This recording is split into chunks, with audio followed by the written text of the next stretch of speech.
आज ही Doubtnut app download करें। Doubtnut पर अपने सभी गणित, रसायन विज्ञान, भौतिक विज्ञान और जीव विज्ञान के डाउट्स का करो सफाया। बस प्रश्न की फोटो खींचो, एक ही प्रश्न को क्रॉप करो और तुरंत वीडियो सोल्यूशन पाओ। अभी डाउनलोड करें।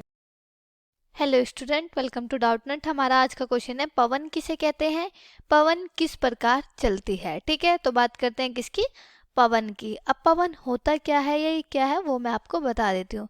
पवन क्या है, पवन एक वायु है। वायु है मतलब वायु या हवा है। क्या है ये, हवा है। और कैसी हवा है, जो पवन एक गतिशील वायु को, कैसी वायु को, गतिशील वायु को पवन कहते हैं। गतिशील वायु को क्या कहा जाता है, पवन कहा जाता है। ठीक है, अब बात करते हैं किसकी, कि पवन किस प्रकार चलती है। पवन का चलना, पवन का चलना मतलब हवा का चलना या वायु का चलना। अब ये किस प्रकार चलती है वो मैं आपको बता देती हूँ। ठीक है, तो जो क्या होता है, जो ध्रुवीय क्षेत्रों में, कैसे, ध्रुवीय क्षेत्रों की तुलना में, ध्रुवीय क्षेत्रों की तुलना में जो क्या होते हैं, जो भूमध्य रेखीय क्षेत्र, कैसे क्षेत्र होते हैं, जो भूमध्य रेखीय क्षेत्र जो होते हैं, रेखीय क्षेत्र। ठीक है, लिख लेते हैं। जो भूमध्य रेखीय क्षेत्र जो होते हैं उनमें सौर सौर प्रकाश, कैसा प्रकाश, सौर प्रकाश की जो तीव्रता है, सौर प्रकाश की जो तीव्रता है वो काफी तेज होती है।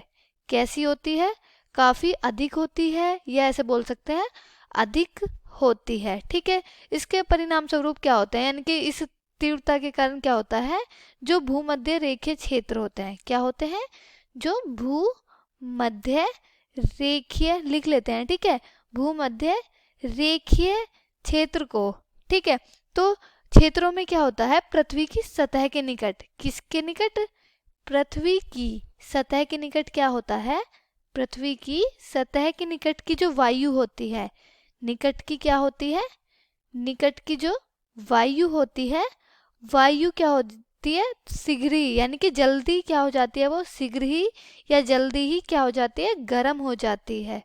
क्या हो जाती है, वो गर्म हो जाती है, और ऊपर की ओर क्या हो जाती है, वो उठने लगती है, ऊपर की ओर उठने लग जाती है या उठने लगती है। इस खाली स्थान को भरने के लिए, किसको, जब वो ऊपर की ओर उठने लगती है तो एक क्या हो जाता है, खाली स्थान हो जाता है।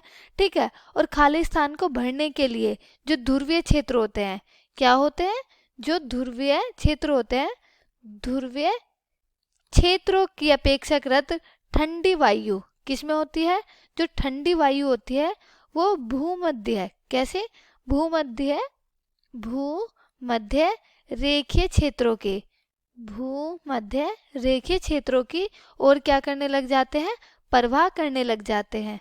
क्या करने लगती है, वो प्रवाह करने लगती है, और लगातार क्या होती है, निरंतर हवा, हवा या वायु चलने लगती है। वायु के इस प्रवाह में पृथ्वी के क्या होते हैं, घूर्णन होते हैं। क्या होते हैं, पृथ्वी के घूर्णन तथा स्थानीय परिस्थितियों के कारण क्या होती है, लगातार लगातार बाधा पड़ने लगती है या बाधा पड़ती रहती है। ठीक है, तो एक बार मैं फिर से बता देती हूँ कि पवन क्या होता है, पवन मतलब हवा, हवा यानी कि गतिशील वायु को क्या कहते हैं, पवन कहते हैं। ठीक है, फिर मैंने इसमें आपको बताया कि पवन का चलना, पवन चलती कैसे है।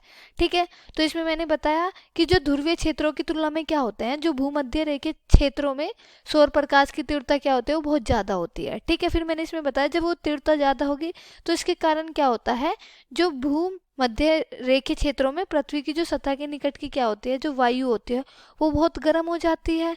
ठीक है, और फिर मैंने इसमें आपको बताया कि वो ऊपर की ओर क्या होती है, उठने लगती है।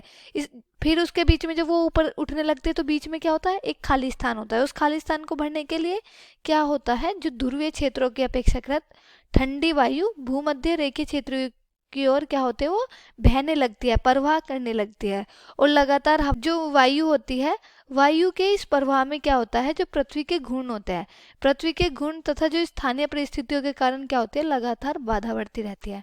ठीक है, तो ये था आज का हमारा क्वेश्चन। कक्षा 6 से 12वीं से लेकर नीट, IIT, JEE वो एडवांस के लेवल तक 1 करोड़ से ज्यादा छात्रों का भरोसा। आज ही डाउनलोड करें डाउटनेट ऐप या व्हाट्सएप करें अपने सारे डाउट्स 8400 400 400 पर।